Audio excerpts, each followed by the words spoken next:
বাড়িতে কেউ আছেন? একটু বের হন। হ্যাঁ ভাই বলেন। ভাইয়া আমরা আসলাম সরকারের পক্ষ থেকে গরিবদের কিছু অনুদান দিতে। তো ভাইয়া আপনার নামটা একটু বলেন। ভাইয়া আমার নাম তো মসের আলী। ও, মসের আলী। ভাইয়া ভাইয়া, আমি তো অনেক গরিব ভাইয়া, আমি রাস্তায় বোতল টোকাই টোকাই খাই, আমাকে কি অনুদান দেওয়া যাবে ভাইয়া? কেন নয়, আপনার মতো লোকই তো আমরা খুঁজতেছি। নাম বলেন। হ্যাঁ লেহেন চিঙ্কু টোকাই। বাসা? সলঙ্গা। সলঙ্গা। বোতলটাকে আপনার কত ইনকাম হয়? ভাই 10,000 হয়। মাসে ইনকাম 10,000?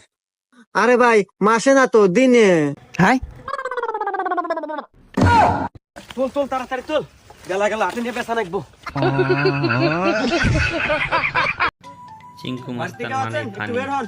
যদি ভালো লাগে তাহলে সাবস্ক্রাইব হ্যাঁ ভাই করবে। বলেন। ভাইয়া আমরা আপনাদের আসলাম মতামত সরকারের পক্ষ জানাবেন, থেকে গরিবদের কিছু করবেন। অনুদান দিতে। তো ভাইয়া আপনার নামটা একটু বলেন। ভাইয়া